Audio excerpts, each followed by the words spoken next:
లక్ష్మి గారు నేనేమంటానంటే ఇప్పుడు జరిగి కూడా ఇంచుమించు ఆయన మాట్లాడి కూడా అప్పుడే కొన్ని ఫ్యూ డేస్ గడిచిపోయి ఉన్నాయి. కానీ ఇప్పటి వరకు ఈ ఉమెన్స్ కమిషన్ అనేది ముందుకెళ్ళకపోవడం ఆయనకు ఒక చులకన భావంగా ఇంకా మహిళల మీద చులకన భావన పెరిగే అవకాశం మరింత ఎక్కువ ఉంటుంది. కాబట్టి ఫర్దర్ గా అన్ని జిల్లాల వ్యాప్తంగా ప్రతి ఒక్క ఇంట్లో కూడా అంటే జిల్లాల వ్యాప్తంగా మీరు చేయాల్సిన పని ఏంటి, ఫర్దర్ గా ఎలాంటి చర్యలు తీసుకోవాలనుకుంటున్నారు ఇలాంటి పర్సన్ మీద? తప్పకుండా అండి. మేము ఒక ఇన్సిడెంట్ జరగటం వల్ల కుప్పంలో అండి రీసెంట్ గా కుప్పంలో తెలుగుదేశం పార్టీకి సంబంధించిన ఒక వ్యక్తి ఒక మైనర్ గర్ల్ ను అత్యాచారం చేశాడండి రామకుప్పం మండలం. ఆ అమ్మాయి హాస్పిటల్లో ఉందండి. అతను చాలా అత్యంత కిరాతకంగా ఎలా ఉన్నారు వీళ్ళు అంటే, ఈ TV5 ఈ ఆంధ్రజ్యోతి వీళ్ళు వేసే న్యూస్, వీళ్ళు రెచ్చగొట్టే విధానాలు, వీళ్ళు మాట్లాడే భాషను చూసి ఎక్కడికెక్కడ వాళ్ళ కార్యకర్తలు, తెలుగుదేశం పార్టీలో ఉన్న కార్యకర్తలు, నాయకులు ఈ గతంలో కూడా చూసాం, మనం ఇప్పుడు చూస్తున్నాం, మహిళల మీద, పసిపిల్లల మీద నిజంగా ఎంత దారుణమైన దాడులకు తెగబడుతున్నారు అంటే, నిజంగా బయటకు వచ్చి మహిళల గురించో లేకపోతే ఇంకా ఊకకంపుడు ఉపన్యాసాలు ఇవ్వడం కాదు. చంద్రబాబు నాయుడు లాంటి వ్యక్తులు, ఈ ఆంధ్రజ్యోతి రాధాకృష్ణ గాని, TV5 కానీ వీళ్ళందరూ కూడా తెలుసుకోవాల్సిన, ఈ సాంబశివ లాంటి దరిద్రమైన మెంటాలిటీ కలిగిన వాళ్ళు తెలుసుకోవాల్సింది ఏంటంటే, మొన్న విజయవాడలో జరిగిన వినోద్ జైన్ లాంటి వ్యక్తి కూడా ఒక పసిబిడ్డ, 12 సంవత్సరాల పసిబిడ్డను లైంగిక దాడికి అత్యాచారం చేసి ఆ అమ్మాయిని తల్లిదండ్రులకు చెప్తే చంపేస్తానని బెదిరించడంతో ఆ అమ్మాయి బిల్డింగ్ పై నుంచి దూకి ఆత్మహత్య చేసుకోవడం జరిగిందండి. అదే విధంగా మొన్నటికి మన అనంతపురం సత్యసాయి జిల్లాలో కూడా ఒక వివాహితను, అలాగే ఇంకొక మైనర్ గర్ల్ మీద కూడా వీళ్ళు అత్యాచారం చేశారండి తెలుగుదేశం పార్టీ నాయకులు. అది కూడా నిజంగా చంద్రబాబు నాయుడు గారు ఈ సంఘటనలన్నింటినీ వెనక కూడా వెనకుండి వాళ్ళను ప్రోత్సహించు, వాళ్ళకి మీకేం కాదు నేనున్నానంటూ వాళ్ళకు బెయిల్ తీసుకొచ్చిన పరిస్థితి ఉందండి గతంలో కేసుల్లో కూడా. ఈ రోజు ఇదే చంద్రబాబు నాయుడు గారు 36 సంవత్సరాలుగా ఎమ్మెల్యేగా ఉన్నాడండి కుప్పంకి.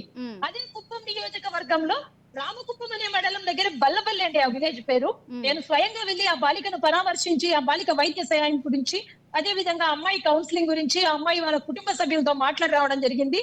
మరి ఇంత దరిద్రంగా నేను ఆ ఊరికి వెళ్తున్నప్పుడు భువనేశ్వరి గారు వారి తండ్రి గారి విగ్రహానికి పూలమాలలు వేస్తూ ట్రాఫిక్ జామ్ చేసి పెట్టారండి.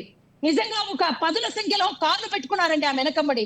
అదే కుప్పంలోని ఒక బాలిక అదే పార్టీ ద్వారా, అదే పార్టీ వాళ్ళ ఒక కీచకుడి చేతిలో అత్యాచారానికి గురై ఎంతో ఎంతో బాధను అనుభవిస్తూ కుప్పం ప్రభుత్వ ఆసుపత్రిలో చికిత్స పొందుతున్న బాలికను చూడడానికి భువనేశ్వరి గారికి మనసు రాలేదా? లక్ష్మి గారు ఒక విషయం, లక్ష్మి గారు ఆడమనిషి అయ్యుండి లక్ష్మి గారు ఫర్దర్ గా ఏంటంటే ఇప్పుడు మహిళా కమిషన్ ఉందనే ధైర్యంలో ఇందాక మీరు చెప్పినట్టు మహిళలకి ఏపీలో ముఖ్యంగా ప్రథమ స్థానమే కల్పించాలని అనుకోవాలి. కానీ ఈ నేపథ్యంలో ఇలాంటి వ్యాఖ్యలు చేస్తున్న ఇలాంటి సాంబశివరావు అనే ఏ పర్సన్ అయితే ఉన్నారో అలాంటిది ఆ మహిళా కమిషన్ ఉందనే ధైర్యంతోనే ఏపీలో మహిళలు ఉన్నారని అనుకోవాలి. ఇప్పుడు ఇలాంటి వ్యాఖ్యలు చేస్తున్న మహిళలు ఫర్దర్ గా మీరు ఎలాంటి వ్యాఖ్యలు చేస్తారు, అలాగే అందరికీ ఎలాంటి ఇన్స్ట్రక్షన్స్ ఇస్తారు మీ ఏపీ కమిషన్ నుంచి? తప్పకుండా అండి, నేను అదే చెప్పబోతున్నానండి. ఎందుకంటే ఇలాంటి దారుణాలు చేసే వ్యక్తులు తెలుగుదేశం పార్టీ వాళ్ళ కొమ్ము కాస్తోంది కాబట్టి ఆ ఆపన్న హస్తం అన్నది చంద్రబాబు నాయుడు గారు అందిస్తున్నారు. ముఖ్యంగా ఆంధ్రప్రదేశ్ రాష్ట్రంలో మహిళా కమిషన్ ప్రతి మహిళకు అండగా ఉంది, ప్రతి బాలికకు అండగా ఉంది.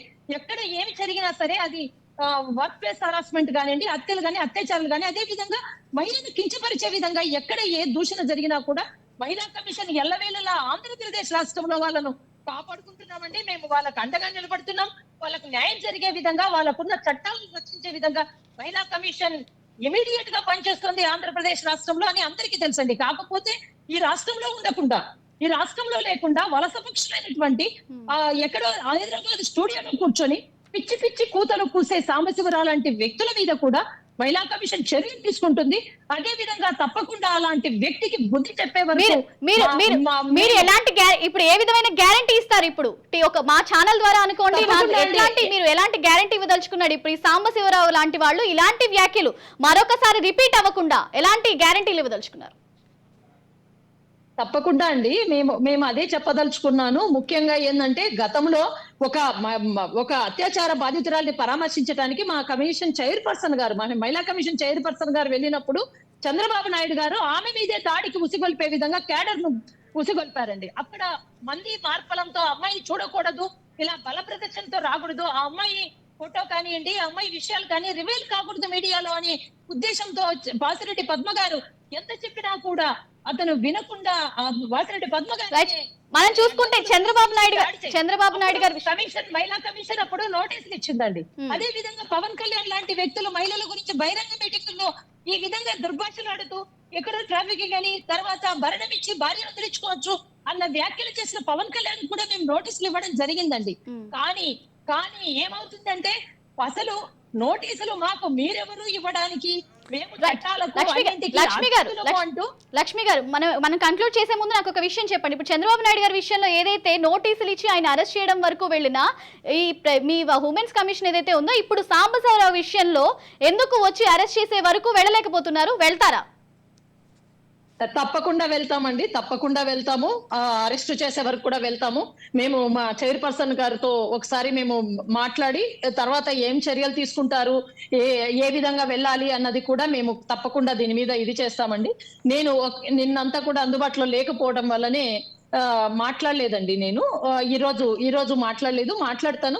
తప్పకుండా చైర్పర్సన్ గారితో మేమంతా కూడా సంప్రదించిన తర్వాత ఎటువంటి కార్యాచరణ, ఏ విధంగా అతని మీద చర్యలు తీసుకునే విధంగా, ఏ విధంగా వెళ్ళాలి ముందుకన్నది కూడా ఆలోచిస్తాం. ఒకటేంటంటే సమాజంలో పెద్ద మనుషులుగా చలామణి అవుతూ, రాజకీయ నాయకులుగా చలామణి అవుతూ, వెన్నుపోటుదారులు కుట్రలకు కుతంత్రాలకు తెరలేపినట్టుగానే అక్కడికి గెలవలేమని, ఏమీ చేయలేదు కాబట్టి, ఓట్లు అడగడానికి చెప్పుకునేదానికి ఏమీ లేదు కాబట్టి, ఎంత జగన్మోహన్ రెడ్డి గారు ఈ రోజు ముఖ్యమంత్రి గారు నేను మంచి చేసింటేనే నాకు ఓటు వేయండి అని అడుగుతున్నారు కాబట్టి, ఈ రోజు స్టార్ క్యాంపెయినర్స్ గా మహిళలని ఎంచుకున్నారు కాబట్టి, ఆంధ్రప్రదేశ్ రాష్ట్రంలో మహిళలందరూ స్టార్ క్యాంపెయినర్స్ గా బయటకు వస్తున్నారు కాబట్టి, ఇది ఓర్వలేకని ఒక మీడియా పచ్చ మీడియా అయినటువంటి ఈ